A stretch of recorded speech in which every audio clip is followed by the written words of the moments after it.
ಉತ್ತರ ಕರ್ನಾಟಕ ಭಾಷೆ ಅಂತ ಹೇಳಿ ಮ್ಯಾಮ್ ಧ್ವನಿನ ಕೇಳಿದಿವಿ. ಈಗ ಅದು ಕೇಳಾಕ ಒಂದ್ ರೀತಿ ಅಂದಾರಿ. ಅಂಡ್ ನಾ ಹುಬ್ಳ್ಯಾಗ ಯಾವಾಗ್ಲೂ ಹೇಳ್ತಿರ್ತೀನಿ ಕಾರ್ಯಕ್ರಮ ಮಾಡ್ಬೇಕಾರ, ಹುಬ್ಬಳ್ಳಿ ಧಾರವಾಡ ಗಿಚ್ಚೈತಿ, ನಮ್ಮ ಮಂದ್ಯಾಗ ಅನಾವತ್ ಕಿಚ್ಚೈತಿ. ಏನ್ ಕಿಚ್ ಹಚ್ತೀರಿ ಮೇಡಮ್ ಟಿವಿದಾಗ ನಿಮ್ ಮಾತಿನಿಂದ. ನಿಜವಾಗ್ಲೂ ಕರ್ನಾಟಕದಲ್ಲೇ ಜನ ಅದ್ರ ಬಗ್ಗೆ ಚರ್ಚೆ ಮಾಡುವಂತ ಒಂದು ಫೀಲ್ ಬರ್ತೈತಿ. ಸೊ ಈಗ ಉತ್ತರ ಕರ್ನಾಟಕ ಅಂತ ಇದ್ದಂಗ ನನಗೆ ಗೊತ್ತಾಯ್ತು ನೀವು ದಾಂಡೇಲಿದವ್ರು ಅಂತ ಹೇಳಿ. ದಾಂಡೇಲಿದಾಗ ಗಣೇಶ್ ಗುಡಿ ಐತಿ.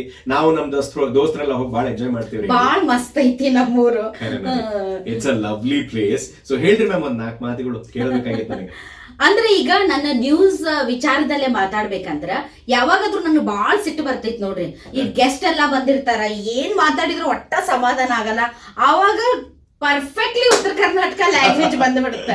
ಬಾಳ ಜನ ಹೇಳ್ತಾರ, ಮೇಡಮ್ ನಿಮ್ಗೆ ಸಿಟ್ಟು ಬಂದಂಗ ನಾನು ಅಬ್ಸರ್ವ್ ಮಾಡೀನ್ರಿ ಮೇಡಮ್, ನೀವು ನಾರ್ತ್ ಕರ್ನಾಟಕ ಲ್ಯಾಂಗ್ವೇಜ್ ಅಲ್ಲಿ ಮಾತಾಡ್ತಿರಲ್ಲ, ಅವಾಗ ಸುಮ್ಮನೆ ಗಪ್ ಹೊಡೆದ್ ಬಿಡ್ತೀವಿ ನಾವು ಅಂತ. ಸೊ ನನ್ನ ತಾಯಿ ಭಾಷೆ ಅದು ನನ್ಗೆ ತುಂಬಾ ತುಂಬಾ ಇಷ್ಟ. ಸೊ ಆಮೇಲೆ ನಾನು ಮೀಡಿಯಾಗೆ ಬಂದಾಗ ನನ್ಗೆ ನಂದು ನಾರ್ತ್ ಕರ್ನಾಟಕ ಆಕ್ಸೆಂಟೇ ಇತ್ತು. ಅದನ್ನ ಗ್ರಾಜುವಲಿ ನಾನು ಬಹಳ ಚೇಂಜ್ ಮಾಡ್ಕೊಂಡಿನಿ.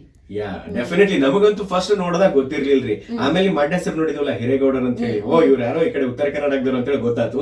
ಆಮೇಲೆ ನೀವು ನ್ಯೂಸ್ ಚಾನಲ್ದಾಗ ಬೈಬೇಕಾರೆ ಯಾರಿಗೋ ಅಲ್ಲಿ ಆ ಲ್ಯಾಂಗ್ವೇಜ್ ಬಂತ್ರಿ. ಅಲ್ಲ ಬಹಳ ಸರ ಬಾಯಿ ತುದೀಗ ಬರುತ್ತ ಒಂದು ಪರ್ಟಿಕ್ಯುಲರ್ ವರ್ಡ್, ಆದ್ರ ನಾ ಬಹಳ ಕಂಟ್ರೋಲ್ ಮಾಡ್ಕೋತೀನಿ.